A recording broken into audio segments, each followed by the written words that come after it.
Como agente de bienes raíces, nunca sabes con quién estás tratando. Podría haber sido una multimillonaria real o solo una estafadora y nunca hubiera notado la diferencia. Este proyecto es como una especie de hazaña de Robin Hood.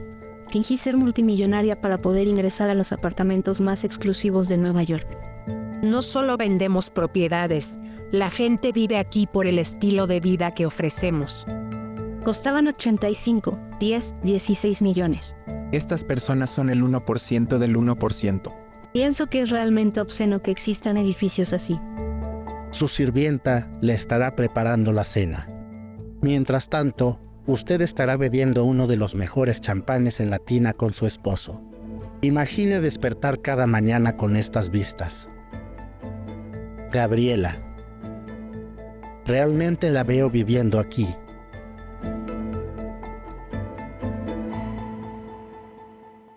La propiedad más barata en la que estuve costaba unos 10 millones y la más cara 85. Manipulan la ciudad en desventaja de todas las demás personas que habitan en ella. Mi nombre es Andy Schmidt y en 2016 pasé 3 meses en Nueva York en un programa de residencia de artistas. Básicamente, toda esta idea comenzó de la forma más cliché, con la salida más turística. Fui al Empire State Building y cuando vi las vistas, me di cuenta de que había unos cuantos edificios que eran tan altos como el Empire State Building o incluso todavía más altos. Y entonces, la verdad es que me dio mucha curiosidad imaginar cómo serían las vistas desde esos edificios. Así que empecé a trabajar en mi libro. Elegí unos 25 edificios para mi proyecto. Todas eran torres altas y de ultralujo. 93 pisos por encima de la ciudad. Esto es lo que 81 millones de dólares pueden comprar. Un penthouse completo de 37 metros cuadrados con ventanales y vistas panorámicas de la metrópolis. Mi objetivo era conseguir esas vistas, las cuales se consideran las mejores que se pueden obtener de forma privada en Nueva York. En un principio, solo quería fotografiarlas para el libro, pero a medida que me iba adentrando más y más en este universo, se volvía cada vez más obvio que era un mundo completamente extraño y extravagante.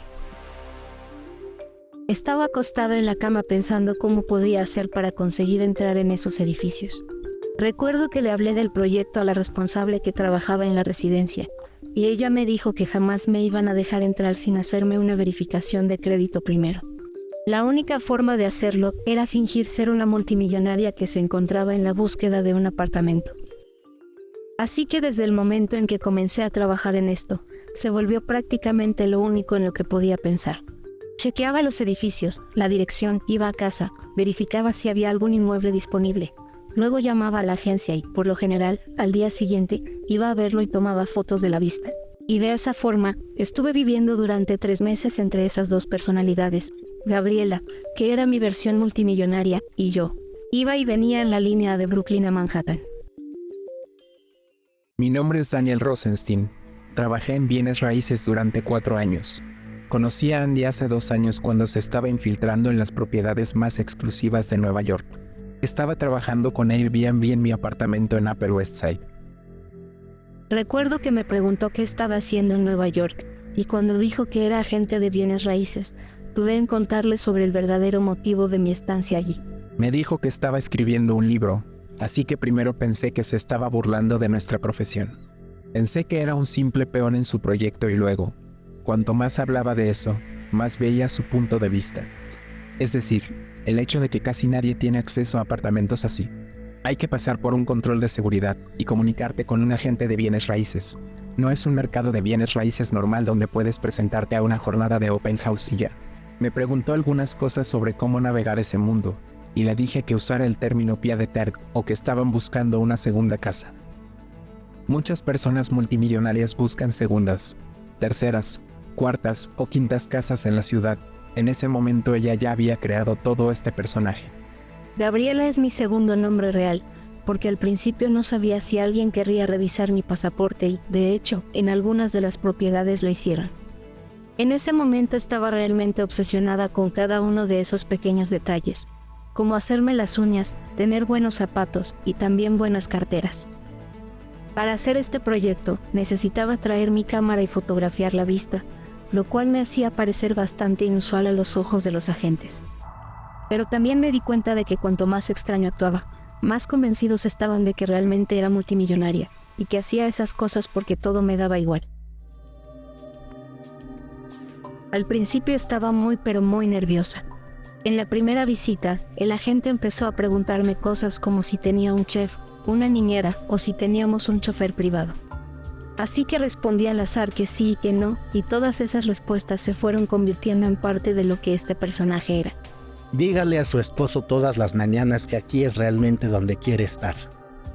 Hay diferentes tipos de agentes, hay quienes se manejan con mucha naturalidad. Y simplemente te muestran dónde está la cocina, dónde está el baño, te dicen cuál es el precio, y luego está el extremo opuesto a eso. Lo que sentirá Gabriela es que hace un viaje por las calles de Nueva York del siglo XIX hasta llegar a las aceras de la maravillosa ciudad de Florencia. Creo que me quedo con el siglo XXI.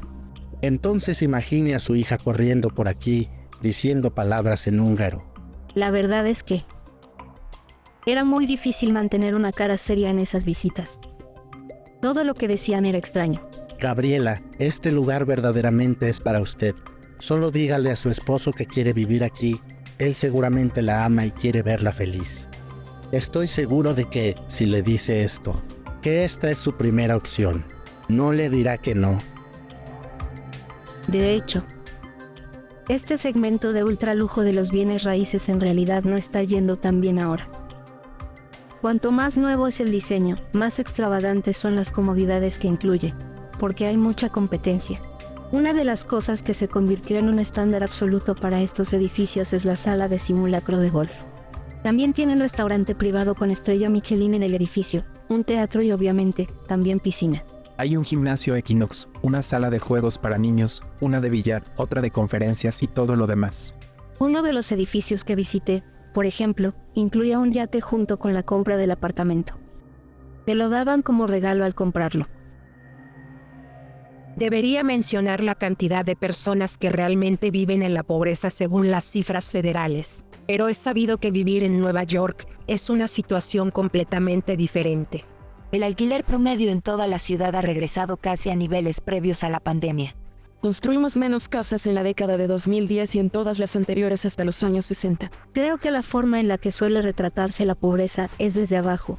Hablamos de personas sin hogar o personas que no pueden costear una vivienda. Pero creo que hay algo que se vuelve claro cuando lo ves desde arriba.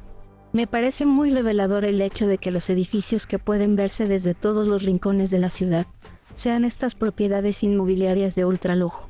Porque, a su vez, son las mismas a las que casi nadie puede acceder. Estos apartamentos y edificios están vacíos entre un 60 y un 70%. Se trata de un paraíso comercial y residencial con algunos de los edificios más altos de la ciudad y los restaurantes y condominios más caros. Si buscas un estudio en Steinway Tower Home, los precios arrancan en $7,7 millones. No es por ser incomprensiva, pero si vives en el 157 y pagas millones por vivir allí, seguramente no querrías que haya un refugio para personas sin hogar. No estamos construyendo suficientes viviendas para todas las personas. Así es vivir en el apartamento más pequeño de Nueva York, sean cuales sean tus expectativas. Bájalas. Lo cierto es que estos edificios no tienen alma, están súper estandarizados. Lo que veo en este tipo de propiedades es una tendencia a manejar los mismos acabados y utilizar los mismos materiales. Algunos de los planos de planta son exactamente iguales. Creo que es un trabajo difícil crear algo diferente cuando básicamente trabajas con el mismo plano de planta una y otra vez. Es decir, un cuadrado alto o un rectángulo en el cielo. Vaya, ¿quién diseñó el interior? Debra Berg. No hay nadie que sea mejor diseñadora en este momento. Siempre se repiten las mismas cosas. Por ejemplo, siempre hay un tipo de mármol muy especial y caro que buscarán resaltar. El mármol es siberiano y es el mejor de todos en el mercado. Otras cosas que aparecen son el piso de roble, que siempre es el mejor tipo de roble. Lo cierto es que, sinceramente, no hay nada que haga que ninguno de estos departamentos se destaque. Pero no es algo sorprendente cuando tomas en cuenta que en la mayoría de los casos no es más que una forma de inversión. Así que el objetivo real no es vivir allí. No buscan que las propiedades tengan un alma, y eso se vuelve realmente evidente cuando lo ves. Una de las cosas que más me llamó la atención fue cómo los agentes siempre destacaban que nadie más vivía en el edificio y que por ende no iba a tener vecinos. Muchas de estas propiedades multimillonarias son inversiones para personas locales y extranjeras. Las alquilan o simplemente las compran y las dejan deshabitadas durante varios años para luego revenderlas. Es una inversión segura que conserva su valor a largo plazo, pero significa que habrá una propiedad vacía. Se produce un efecto de arrastre. Es decir, una vez que estas propiedades se vuelven aún más caras, elevan el valor de todo lo que está por debajo de ellas. Muy a menudo recibo el comentario de que este proyecto es como una hazaña de Robin Hood, en el sentido de que capturo las vistas que otras personas, o al menos la mayoría de ellas, no pueden ver y se las muestro. Es genial estar tan arriba y a la vez no. Había algo que me incomodaba al estar allí. Uno de los grandes problemas que traen estos edificios es que proyectan a veces cientos y cientos de metros de sombras, por ejemplo, sobre el Central Park o sobre otras propiedades que quizá antes eran soleadas. O las proyectan justo al otro lado de la calle. Y así, de algún modo, estos edificios que ni siquiera están habitados, están robando cosas naturales del resto de la ciudad, como la luz del sol. Hay mucho dinero en Nueva York, y creo que eso siempre seguirá siendo de esa manera. Pienso que la ciudad va a segregarse aún más. Creo que, si tuviera que mencionar algo que aprendí con todo esto, diría que una de las cosas que más en claro me quedó a través de este proyecto es cuán obscenas son las diferencias en la sociedad. Y cómo esto puede traducirse en cosas como esta, que lo plasman de una forma muy gráfica y literal en la ciudad. Y a su vez, cómo esto afecta a todo el entorno.